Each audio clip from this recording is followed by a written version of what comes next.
Computer. Okay, welcome back to what is, I suppose, the second episode of Aginspire, conversations with people doing interesting things in agriculture. And I'm joined by Andre Van Barneveld.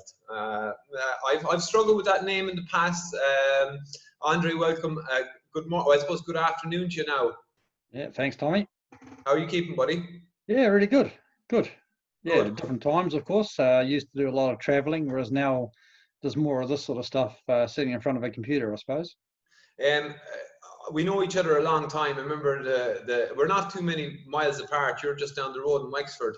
I remember the first time I got a message was in relation, I think we were talking about lungworm a couple of years ago. We got chatting and have chatted a lot since. But I suppose for people who don't know you, Andre, with an accent like that and a name like that, and you're based in County Wexford, tell people a little bit of, I suppose, to put things in context, who you are and what you do. Yeah, it's obviously a very Wexford accent. The name Van Barneveld is from Holland, which is where I was born, and my dad was a bricklayer. And when I was 12, there was a big decision in our family to move to New Zealand. My dad wanted to be a farmer, so not much of a chance in Holland to become a farmer if you're not on a farm. And so we picked up sticks and moved to New Zealand, which was a massive shock at 12 years of age. Didn't speak a word of English. Right. And we were living in town in Holland, and then moved to New Zealand. And 3 months into New Zealand, my dad got a job on a farm 30 kilometres from the nearest village, south of Featherston, almost at the coast, at the bottom of the North Island, in the Wairarapa. And going from living in town to being so isolated, the school bus took an hour to go to school. So we were getting on the school bus at 7:30 in the morning, and we were back sort of around the 4:30, I suppose, in the afternoon. I've always been very outdoorsy, so I got right into it. I just loved it. There was bush on our doorstep, and there was deer used to come out of the bush into the back paddocks on the fields, and I did a lot of possum trapping. I made my first $1,000 from skinning possums and selling the possum skins. So before school in the morning, before my 7:30 school bus, I used to have to go and check all the possum traps, and after school I'd be skinning possums and things like that. So massive change from living in town in Holland to moving to New Zealand and having that complete change. Yeah. And then, of course, in New Zealand, you started, you milk cows yourself, you farmed yourself. Yeah. So, we were a long way out of town, and I had no intention of being a farmer for a long time, but I didn't want to be going to school. And so I left school at 15 and started work on a dairy farm very near to where we lived. And just had a sort of a farm bike that I trip up and down to the farm, and I was working. I had to be on farm at 5 o'clock in the morning, and if I was lucky, I'd finish at 6 o'clock in the evening. Yeah. And I was getting paid $97 a week, which is equivalent at the moment to about 60 euros, I suppose, for 6.5 day average weeks. So wow. And then progressed through as a farm worker to got my first lower order share milking job as a 30% share milker on a very small farm, 130 cows, which was like, New Zealand was a very small farm. But I was 19 when I started there, and did that for 3 years, and then built up enough equity to buy a herd of cows, and went onto a farm to milk 160 cows as a 50-50 share milker in Paiatua, which is in the Tararua district in New Zealand, in the bottom of the North Island. And very quickly the owners bought a neighbouring block of land, so I had to go up to 300 cows. So financially pretty stretched, pretty green really when I think back. Like, God, if I could go back, I'd slap myself really. But I do think. Did you learn lessons? Did you learn a lot of lessons that you almost employ? We'll get to what you do now, but did you learn lessons by making mistakes back then? Was that part of it, or was it you just have your head down and work hard? Like, I guess a lot of the lessons you don't learn from until a few years down the track. But look, I'm still very outspoken, but I was very outspoken And I had very North American Holsteins, which a lot of people might be surprised about. I was in the Holstein Friesian Association. I became a judge, stock judge, and everything else. And I used to say crossbred cows were just miserable. You know, like the losers that would milk crossbred cows were just too miserable to milk a real cow and too proud to milk a goat. You know, Okay. and so you know, looking back, and really now, you know, I learned a lot of things that that now with clients I look back on, and I know that in theory they sound good, but I know in practice they don't work. You know, because I've been there. I know that you can't always get it right, and I know that things are tough, and that sometimes you're overcautious as a response to previous things and everything else. There's a lot of things that I've learned from the practicality of doing it myself. I worked very hard. You know, I had 300 cows, and I wasn't a very nice person to work for, and as such I ended up on my own. So I milked 300 cows on my own and calved them, fed the calves, did the mating, you know, and from the time the first cow calved to the last one dried off, I did every milking. 300 cows through a 20-unit parlour, 15 rows twice a day, you know, and did that for 6 years. Put the hard graft in, and then paid off. Basically, I then sold about 80 cows, which paid off all the debt. So I owned cows and the gear, which is a massive Ferguson 2-wheel drive 188 Mrs. Ferguson, and a transport tray and a mower, and that was all the gear I had and the cows. And so I was then debt free, but then bought my first farm. So I borrowed 100% of the cost of the first farm, and that was a sheep and beef farm, a very hilly land with about 2.5 meter rainfall, 128 hectares, and milked 220 odd cows there for a couple of years, and then I employed a manager and started working off farm myself. I actually became an auctioneer selling dairy farms. Right. Before I got into consultancy. When I'd had the first farm for 4 years, bought another farm. Seemed like a good idea at the time. Real estate works a little bit different in New Zealand. I just basically signed a contract to buy it, and ended up borrowing sort of 2.5 million by that time, and put a bit of pressure on the system, and went full circle then. Ended up. When you bought your first farm, was that like a milestone for somebody who obviously doesn't have land to get to the point where you actually can acquire your own land and you can say this farm is yours? Was that a milestone? Was that everything you expected it to be, or did it maybe put more pressure on you? No, it was huge for me. That was everything. That's what I did it all for. You know, like when I started farming, after a couple of years, I became very clear in my goals. I said, by the time I'm 30, I want to own my own farm, and by the time I'm 40, I want to be optionally retired, as in I want to have enough equity and be in a comfortable enough financial position that if I want to employ a share milker, I could step back and still pull a wage out of my farm and go and do something else. You know, so I was 28 when I bought my first farm, and look, at 32, you know, 6 months after buying the second farm, the financial pressure and me never being home, always working, and I wasn't an easy person, even worse than I am now, and had a marriage breakup, and so sold all the farms and got out of it, you know, and I just went into the consultancy side of it, which I really enjoyed, and you know, it felt like my arm had been cut off. You know, I'd achieved that goal of farm ownership, and then you know, the intention was to sell everything up and to put money back into land again. But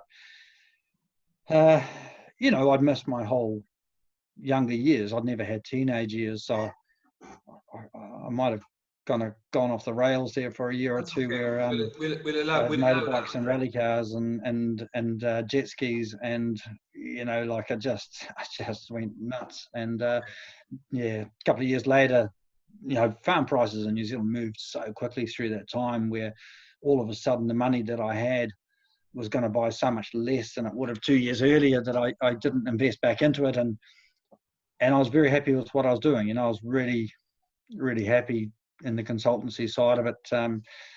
So did that for a few years, and ended up got offered a role in Urukai to go and do consultancy over there, and thought, I'll make a trip around South America and have a look around and see what there is to learn in agriculture there. And look, I ran into this Irish girl in at Iguazu in Iguazu Falls in Argentina, and yeah, we stayed in touch, and she arrived in New Zealand, and that's it. I never went to Uruguay for work. We got together and yeah, lived in New Zealand for 7 years together, and then moved to Ireland 7 years ago. And yeah, that's where I started my own business there, 5 years ago now, as Gray's Consultancy.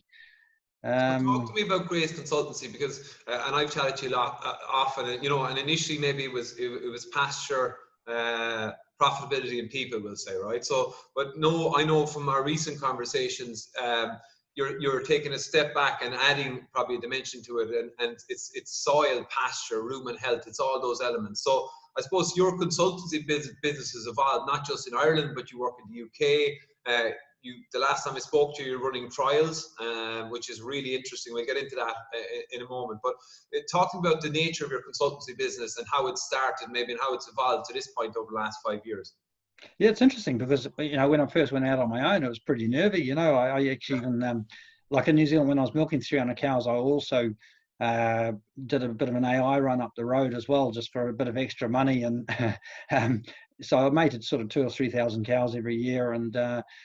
And so, you know, I could do AI. So when I first started Gray's Consultancy, I actually went and got my Irish ticket to just be able to fall back onto mating if I needed to. But by God, like by the time I'd been going for about 3 months, I realized that wasn't necessary, you know, so it really did take off. And it's been a long, hard road, you know, like consultancy in Ireland is seen quite differently than in New Zealand. In New Zealand, the farmers almost see it like a good athlete has a coach, and a good farmer has to have a consultant, you know, and that's just the way it is. Whereas over here, a lot of people almost view it like, you know, if we have a consultant, we wouldn't want to admit to it because it's almost like, you know, we're failing and we can't do it ourselves, which, by God, it's not the way it is, you know. And I've had so many people that have got me on board and said, you know, oh God, we wish we'd got you, you know, a year or two ago, because, you know, we always felt we couldn't afford you, but we realise now we couldn't afford to not have you, you know. And it's been an amazing road where the impact I've been able to have on so many farms, and being able to just, I'm profit focused, but I come on farm and I completely work with whatever people's dreams and targets are, you know. So I don't come and try and change the cow breed or you know, change them away from a particular system as such. But I guess quietly we might be nudging them in the right direction, because if we're profit focused first and foremost, then you tend to head down that track of becoming much more pasture focused. That's just the way it is, you know. Like if we can get greater use of pasture, grow more tons of dry matter per hectare, and utilize it better and utilize more of it by grazing, then that increases profitability. And so yeah, my business revolves absolutely around pasture. The breed of cow, it doesn't seem to have a massive impact, but most of my clients seem to be, yeah, that I end up with a lot of people with crossbred cows, I suppose. Yeah. Well, I know there's a big debate about systems, and I suppose looking for me, when I work in animal health, I look at profitable farms. I don't judge on systems. I think people make their own choice based on what they know. That's my attitude towards it, and I'm happy to work in systems. And I actually don't like debate between systems. I think the farm, we're all in this together, and we need to use the best knowledge we have, whether it's animal health, grazing, whatever it might be, to make those decisions. Talk to me about pasture management, because just quickly, I suppose, to be where we are now, the conversations you have, we're after having 6-7 weeks of drought. Bruce Thompson last week talked about not having rain for weeks and weeks, and now we've had a flush of rain. What's that mean for your clients right now, just to give people perspective on grazing management? It means that the pressure relief valve has just been pushed, I suppose. But, you know, and it's such a different thing over here. And I've got to be very clear that, like, a lot of people expect that I'm going to come and hammer the New Zealand system into them, you know, because I've got that accent that seems to, I haven't quite been able to get that Irish accent right, but there's some fundamental differences over here than what there is in New Zealand. If you're at this point of summer and a bit of rain like this you're not through it at all. We're only at the start of summer sort of thing. So, the management decisions are quite different. Whereas you got to look at Ireland as being, the most likely situation is now that we've had reasonable rain, is that you would be much more likely to continue to be okay for moisture than what you are to go back into severe drought like we had in 2018. And therefore, I make sure that my advice is tailored to what happens in Ireland, and that's why I spent 2 years here first before, getting into my own consultancy firm, is making sure that I wasn't just hammering some New Zealand message. I studied and I really looked at systems and differences over here. And for me, there's been so much knee-jerk reaction in, a month ago, because people were freaking out going into a dry period, that after 2018, I saw so many people say, oh, we learned lessons from 2018 that we make sure we don't repeat. But the reality of it is that you couldn't change anything. You shouldn't go into a dry period and change your management. Like a lot of people think that you should go out to a long rotation and start grazing higher covers while you have them, which is completely against my advice. Like I would be sticking to a shorter type of rotation, 22, 24-day rotation this early on in the piece. I always talking about psychology of a ryegrass plant. We're predominantly farming ryegrass, and that goes into reproductive phase at the end of May, and right through now we're still in that aggressive reproductive phase. And if you go into a long rotation, the first thing is you're compounding the current deficit, because you're now offering the cows a smaller area per day, which means that your current deficit is actually greater than if you gave them a bigger area per day. And the other thing is when you go all the way through a longer rotation and you get to the 25, 30 days, the grass is just all stem. There's no leaf in it. Then also on top of that, and so it becomes difficult to achieve good residuals. Then on top of that, you're in a much worse position when it does rain. And I would think that, for all my clients that are just stuck to their guns and got good residuals and stuck to around 22, 24-day rotation, now that it's rained, they're in a very, very good position. And within a week, they're almost back in surplus. Is it not fear, Andre, though? Is that not a natural reaction by people? Okay, so you're external from the system, you understand the system, you're watching it over the year, but if I'm in the system, it's fear that drives some of my decisions in the moment. When I don't see grass in front of my cows, I start to panic. So is that part of what you do? Is it reassurance to, and I suppose that takes a bit of gumption as well to back your decision around the advice that you're going to give a person that could impact their grazing season. We're right in the middle while we're coming to the end of breeding. It's a very, very important decision making. Yeah, and absolutely. And look, I carry that burden around with me. Like I take this role seriously. I know that the advice that I give has a massive impact on people's profitability and their stress levels, their whole mental health and everything. So for me, when I come in and give advice and I give people a roadmap, straight away I feel that they're completely secure and relaxed about the situation, because they've got a clear picture.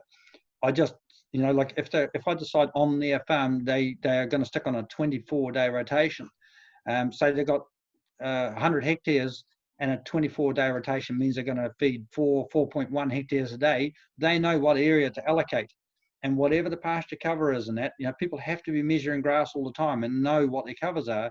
And there's no point introducing silage at that early stage, because when you first start going dry, you're still grazing quite good covers. You might still be grazing covers in Irish available measures, 1,1500 sort of range covers.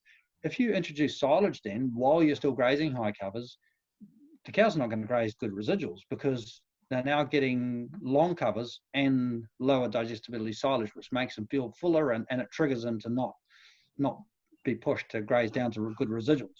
You just stick to your area per day and start filling the deficit. And in Ireland, it's so easy. You just add another kilo meal and add another kilo meal. And once your deficit gets greater than 4 kilos, you then start introducing a kilo of silage, 2 kilos of silage. And you'll find that you don't need to add silage in fairly normal stocking rates and demands. You don't need to add silage until cows are grazing covers, maybe 1,000 or lower.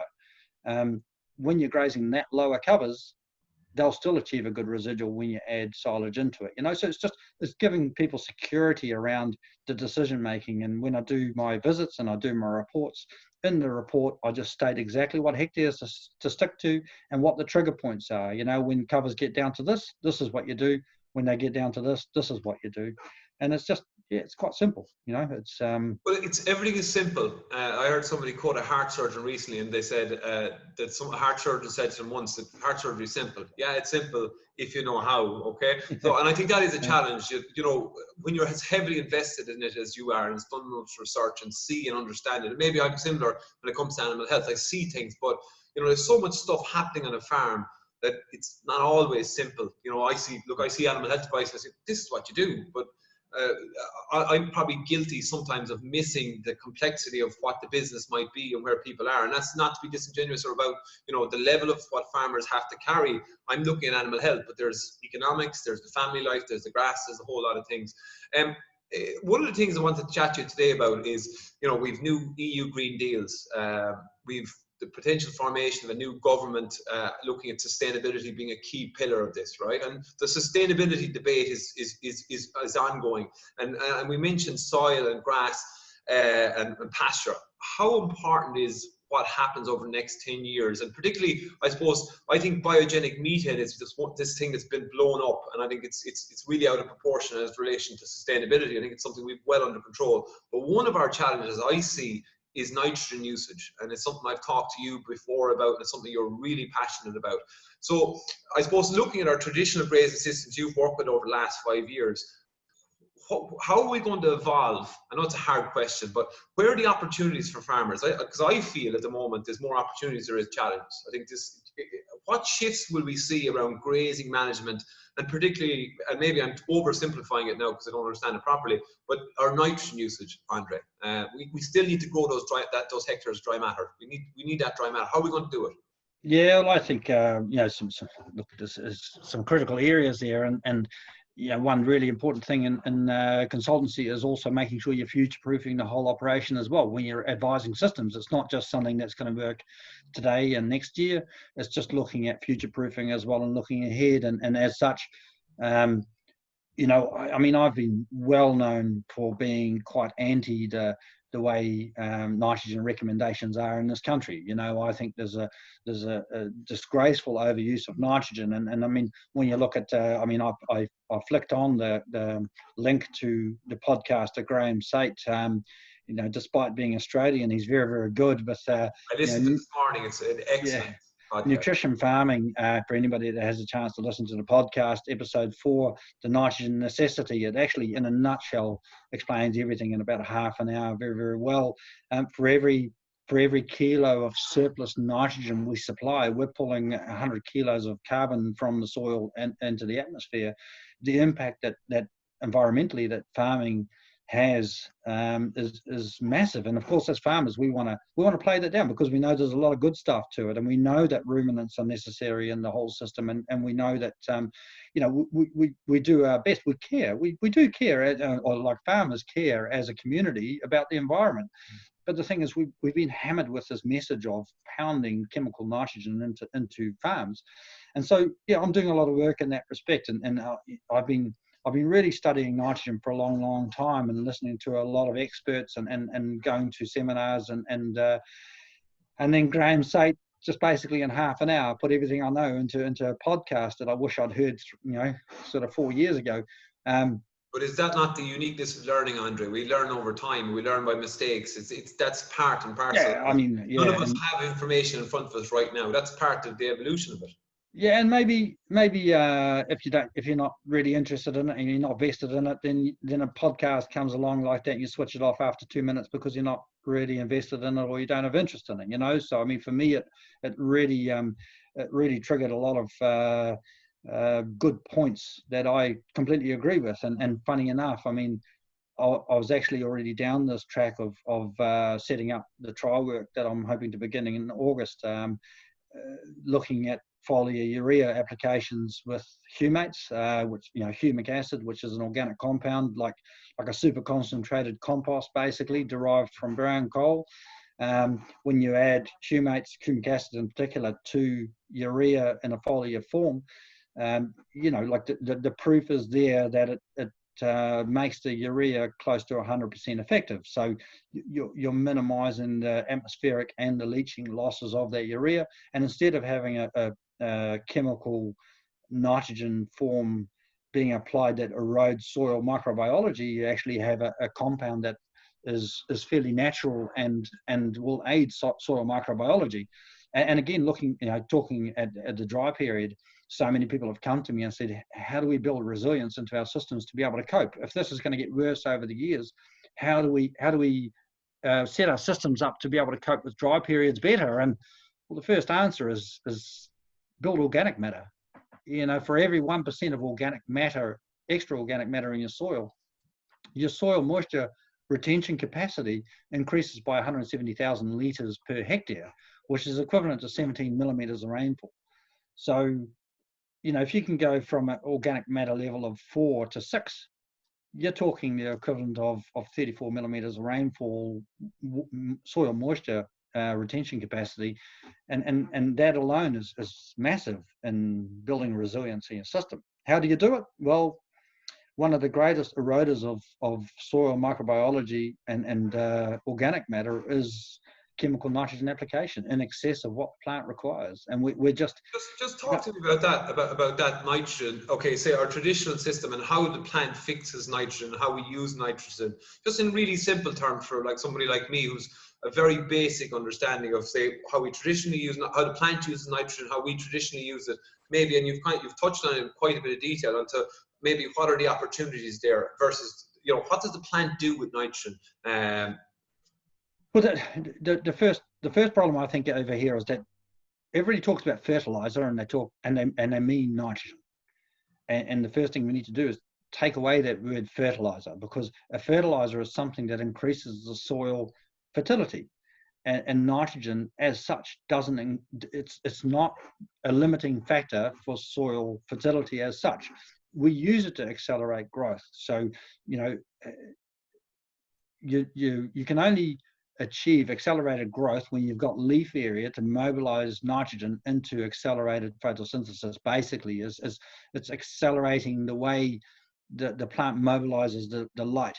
And there's a lot of impacting factors there, as you've heard in the podcast, molybdenum, and there's other things, but also sulfur. Sulfur is a massive driver. You need something around the 0.3 ratio of sulfur to nitrogen for that plant to be able to turn the nitrates into amino acid type proteins, which are required for those proteins to be any good to ruminants, you know. So there's so many complex sides to it there. But look, we're putting nitrogen on to try and accelerate the growth process.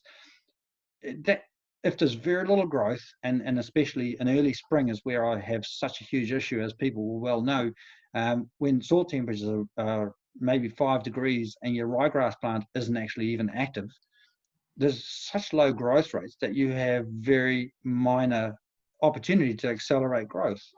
So at that time, even when your growth rates are maybe below 10 kilos of dry matter per hectare per day, you may be able to mobilize somewhere around the 0.1 kilos of nitrogen per hectare per day. So when we put on half a bag per acre of urea, you know, like around that 25 kilos of nitrogen per hectare, at that rate, we would have enough nitrogen for 250 days.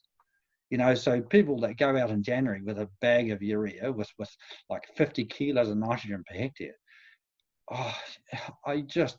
if volatilization had a red hue, then in the spring of 2018, you wouldn't have been able to see through the blanket of red hanging over Ireland, I would say, because the amount of farmers that were trying to grow grass in that really cold, frosty weather by pounding on nitrogen was scary, you know, and the atmospheric losses. Ultimately, when you get better utilization, you get less wastage, which is ultimately leading to environmental consequences. I think that, look, there's an opportunity there. Talk to me as well about if you were putting on your microscope or your periscope and you were looking to the future. And again, I only know small bits about it, but with mixed species swards, how might our pasture systems change, do you think, in relation to mixed species swards? Is that something you're interested in? A lot of conversation about it, a lot of conversation about regenerative agriculture. Again, when I think about regenerative agriculture, I think I want to learn from it. It's not about, I hate when one system knocks another system. That's my own personal feeling. But how is that going to evolve? What's your feeling on mixed species swards? Because I know you have an interest in that as well. Yeah, look, obviously I've got a huge interest, and I've written a few articles about it. I've done trials last year about trying to introduce mixed species into existing swords, and I've got several people around Ireland and UK trying to grow different mixture of mixed species. I'm trying to do it all in a fairly conventional system, because I feel that if we're going to try and sell the concept, that your profitable conventional farmer isn't going to just throw the switch and go regenerative farming. You know, like, that's a massive step. So mixed species swords are just excellent if you're changing your system to leaving higher residuals and going to much higher dry matter covers and working on something that feeds the soil back. So you're now changing from trying to have a high utilization of pasture to having a low utilization and allowing some of that leaf wastage to feed the soil back again, to create earthworm populations, to do your soil feeding, to get completely away from chemical fertilizer use. And it's a complete system, which without a doubt works really well. Is it as profitable on a per hectare basis? No, I don't have anybody operating a system like that would be profitable. It is resilient because the cost is very, very low in that system. Getting away from chemical fertilizer use. There's no parasite control. The rumen health is amazing. People are getting cows, good in calf rates in cows without really any health issues. And for me, I'm so lucky. I get to see so much. Like, I've traveled all around Scotland, Wales, England, Ireland, everywhere over the last several years, and have been exposed to so many things and seen farms operating so many different systems. And you come to these farms and it's right for the animal health side of things, for the rumen health side of things of the cows, that monoculture farming is wrong. Monoculture farming with a heap of chemical nitrogen is simply wrong. Like, I have no doubt about that. Like, it doesn't suit the animal. And like Graham Sate said as well, high nitrate pastures, I mean, you end up with high nitrate in the animal. Nitrogen in the bloodstream means reduced oxygen levels, which is a carcinogenic. And I've been saying for years, it's excessive nitrate in the cow. The cow now has to use energy to process that excessive nitrate to get rid of it in the urine. It's a stupid cycle. And look, commercialism has driven so much of this. Like, they're big statements, they are big statements, and I know you believe in those statements. And you did say you're outspoken, right? And you're not afraid to back your convictions, which is a hard thing to do sometimes, especially when and I know from my own experience of doing things a little bit differently, when you do things a little bit differently, you put your head up, and that's a dangerous place to be, because you get shots are taken, shots are fired. How do you deal with that? Are you comfortable backing yourself? You've done the research, or do you sometimes feel like it's a challenge when you kind of push the boat out? I mean, I think ultimately, I suppose to make the point is that I think both me and you come from very same background of, we want to make farms profitable. Farming is, so integral. It's not about knocking farming. It's about how the systems are going to evolve. But how difficult is that for you to be in that position when, I know you're outspoken, but do you feel the pressure of that sometimes?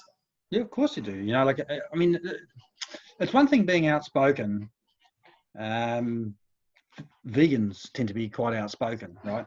Yeah. And they're so convinced in what they're doing and everything else, because they see animals basically at the same level as humans, and so I'm very conscious of always internalizing everything and making sure that what I'm doing is for the right reasons. And I'm a very black and white person. There's a right and a wrong, and I'll stick my head up for what's right. That's just the way it is, So my first and foremost interest is the profitability and sustainability of dairy farmers. Simple. The long term means there's going to be a lot of pressure around the environment. My background is ridiculous when you think, if I could look back 20 years time and see myself here, talking about crossbred cows, environmental, mental health, and all those things that I tend to be sort of, sticking my head up for. back then I was the worst guy for it. You know, like I was run off my feet milking 300 cows on my own, and oh, don't even talk about the things that used to go on. You know, like if a cow was down, she wouldn't last 2 days because I didn't have time to put up with cows that were down. You know, like It was an economic business. It was purely it was an economic business, and once again, it's right and wrong. If a cow's suffering, she's better off dead. Simple. You know, like I hate animals suffering, and so everything's right and wrong. And that's where I am at the moment, as I'm looking at, okay, and my nitrogen message hasn't been because I'm trying to damage the fertilizer industry. It hasn't been because, I don't know, whatever reason. It's because this is an opportunity that goes hand in hand. Firstly, if you can reduce losses, it means you get a higher response, which means that economically the farmer is better off. Secondly, if farmers don't start behaving better around their habits around chemical nitrogen use, is going to get taken away. So in New Zealand, when I was working for Dairy Team as a consultant, we were involved in putting together the one plan with the regional council in the Taranaki Manawatu sort of area. And the council's first reaction is like, let's just take it away. We'll only allow farmers to have 100 kilos of nitrogen per hectare per year, because that's the way bureaucrats see it. They don't understand it.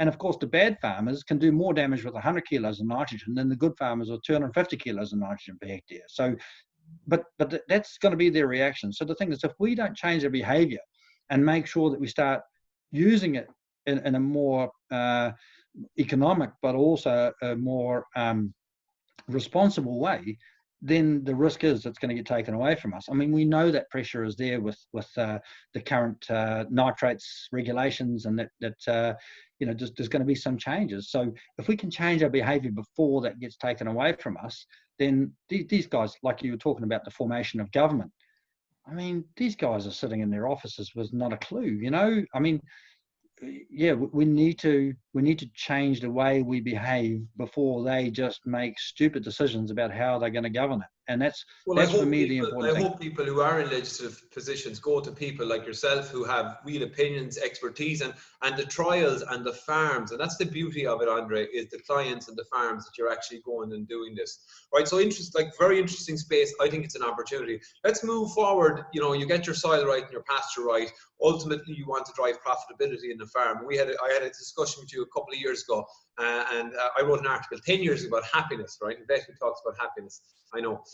But, you know, you made the point, okay, it's fine to talk about being happy and work-life balance, but you have to be profitable to achieve those things. Talk to me about your views on profitability and that, I suppose, we'll call it happiness for today.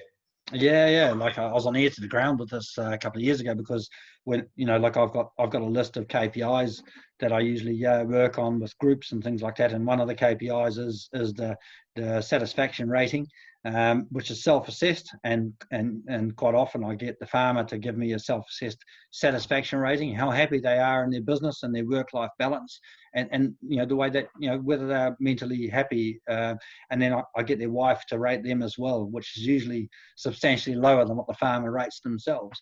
And for me, like, you know, usually when I start with people, the first thing I put it up is a euro sign and a smiley face.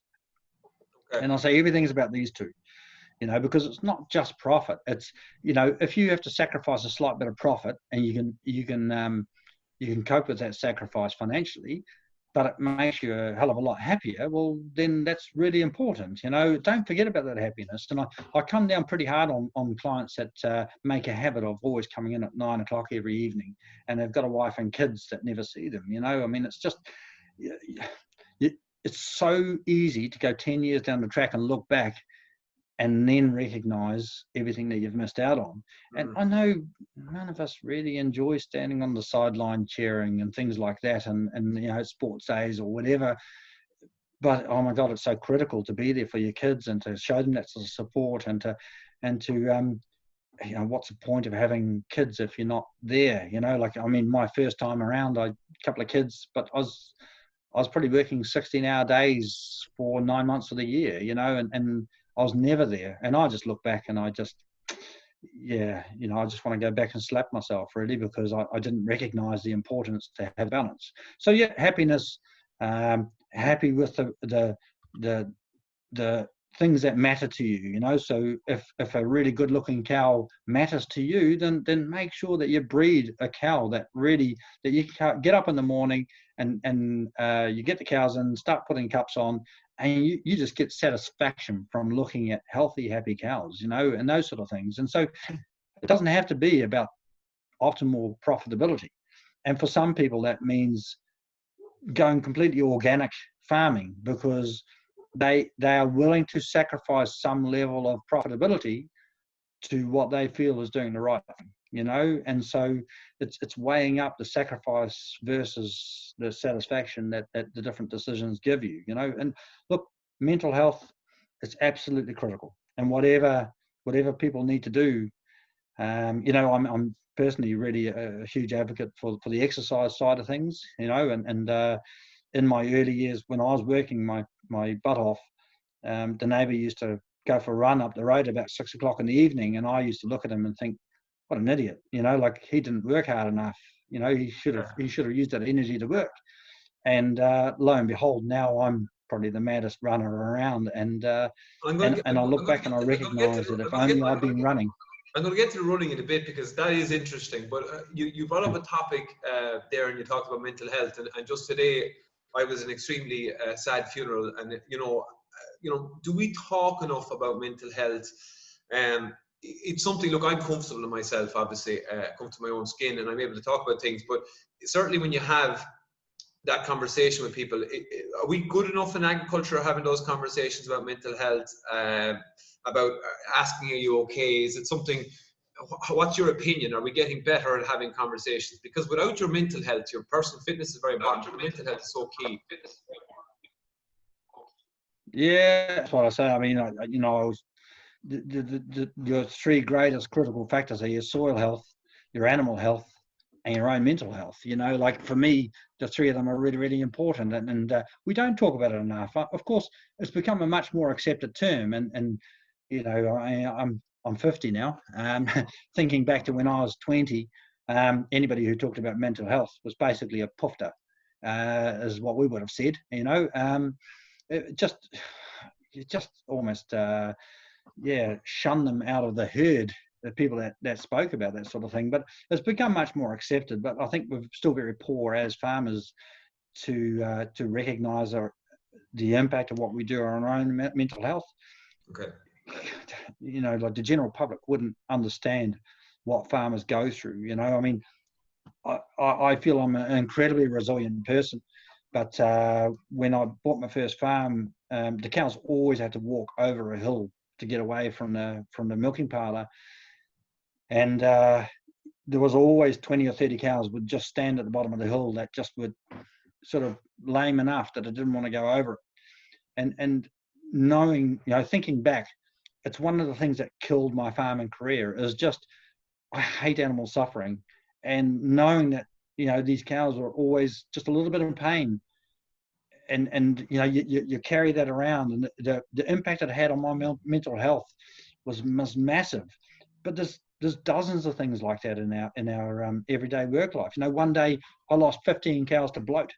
You know, 300 cow herd, I went out and 15 of my best cows were upside down with bloat. I mean, it's the kind of thing that in a less resilient person could result in suicide, you know, because, I mean, these things, when you're under massive financial pressure, my marriage was a farce, and then, you know, you're working all year to try and make some financial headway, and 5% of your only asset is just, you know, disappears in one day. The impact it has on your mental health is massive, you know. So I understand the dozens of things that impact on farmers' mental health, and I don't think we're anywhere near good enough for dealing with it. I don't think we're anywhere near good enough in finding the balance between work and time for ourselves, because even time with the family can be a tie in a lot of ways, you know. So you have, you know, we always talk about, you have to have a third place. You know, your first place is your family, your second place is your work. Everybody needs a third place. And what is that third place? You know, and that third place should be almost a bit selfish. well, it needs to be quite selfish, you know. And for me, running has become my third place, you know. Like It's not, when you say running now, let's put this in context. I think it's important. When people, I could say I do a bit of running, 5Ks around the town, but an exercise is really important. It's good for my head. It is that selfish third place because it's important. So I'm a little bit like a tailor with a hole in these pants. You know, I give all these people advice, and I struggle with that balance. I'm obsessive with work, and you know, it's something I have to work at myself. But and I exercise, and that's great. But when you talk about running, let's put it in perspective of the distances that you're running. You mentioned that you're 50. I was going to ask you that. Talk to me about, and I think it probably be, you mentioned a couple of interesting things. You mentioned goals, you mentioned you know, challenges, and you've displayed a lot of the characteristics of resilience. And I think the type of running you do probably drives and shows that that's the type of character you are. Because talk to me about a run. It's not 5K. Yeah, well, most people think I'm mad, so I'm not sure if it's a good thing. But it's funny because, you know, I was 38 when I first went for a run, and it's my wife Olga now that encouraged me to go running. And I said, why would I? I've got a bike and a car, and why would I run? You know. But yeah, look, I took it up one day, and I have got a bit of a obsessive compulsive personality where, you know, it's all or nothing. And so my work is like that, you know, it's all or nothing. And running became a bit like that, where I started running 5Ks. And well, the first race I entered 8 weeks after my first ever run was a 28-kilometre mountain run around 1,500-metre elevation up around the Tararua Mountains in New Zealand. And it happened to be 34 degrees in the mountaintops, and I almost passed out coming down. Went over the side. I bet you didn't give up though. No, I got back up. I went over the side and gave myself a massive dead leg, almost broke my leg, but I sort of got going again and crossed the finish line in 14th and lay down and peed myself. So that was me sold on running, really. And yeah, look, it's grown from there. And I started, you know, running the odd marathon, which I thought was a long way. And then one day I thought I'd go for an ultra, which, you know, it was a short enough one. The first one was 63-kilometre, you know, a marathon and a half sort of thing. But it's just grown from there, where I just love doing. My sweet spot's 80 to 100-kilometre races. Last year I did the Kerry Way, which is supposed to be 200 kilometres, but it was only 196. So, you know, like they exaggerated a little bit. But I had no desire to run. I'm a Kerry man now, so we don't tend to exaggerate in Kerry, Andre. Don't even say that. No, but it's just grown, and for me, you know, a short run is 10Ks now around the hills. I'm lucky enough we live in a house right up against the forestry, and I run around the hills. So if I say to my wife I'm just going for a short run, it's generally about 10Ks, and be gone for 50 minutes, maybe somewhere around there. Most runs will be more like 16, 20 Ks, but it's amazing. Sometimes you're a kilometre or 2 kilometres in and you just feel that mental, whereas sometimes it's a lot further before that happens, you know. And yeah, for me, you know, I say that running saved my life, because I'm very driven. I tend to be very focused on achieving what I set out to achieve, and sometimes that impacts on the people around me negatively, and I think running takes that pressure away massively. Yeah. Okay, that's good. Well, continued success with running. Every time you tell me where you're either running over a mountain for about 10 hours or something like that, it's extraordinary. But it does display that resilience that you have, and I think you've probably had to display that resilience. I think you're doing really interesting things, Andre. And look, you're outspoken. You are who you are. You know you are. But I think, you know, anytime that anyone who knows you talks to you about the science that's driving what you're doing, and the passion and that understanding, and that passion for agriculture, and I suppose as somebody who's solely independent as well, allows you to drive that on. But it can be a lonely space, the independent space at times. Yeah, for sure. You know it. Yeah, and that is a problem. But you know, like, and for people that don't know me, I mean, the people that know me know I'm outspoken. They take me for what I am, and my clients tend to get nervous when they know I'm coming, because I'm so outspoken, you know, and I'll give them hell. But that builds up over time. For the people that don't know me, as long as they understand it, I'm you know, like, I'm trying to do the right thing. You know, I'm trying to do what's in their best interest. And I've been known to write articles that look like I'm knocking EBI or things like this. I think it's really important for there to be debate in the industry and for people to highlight things that they feel might be wrong. You know, and you don't always have to agree with everybody's opinion, but you have to have outspoken debate to have a healthy industry. And I think I feel it's my responsibility that when I see something that I feel isn't right, to be outspoken about it. And it's not a comfortable place to be. I'd rather not do it. I'd rather just keep my head down and let it happen, because, you know, what impact am I going to have? But if everybody has that attitude, then nothing ever happens, you know. So yeah, I'm outspoken, but I do it to try and do the right thing.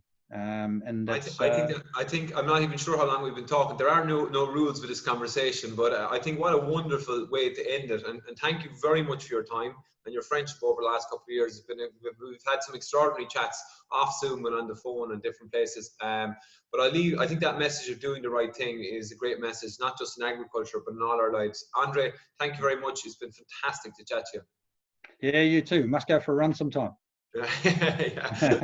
Thanks, Andre. Cheers, Tommy.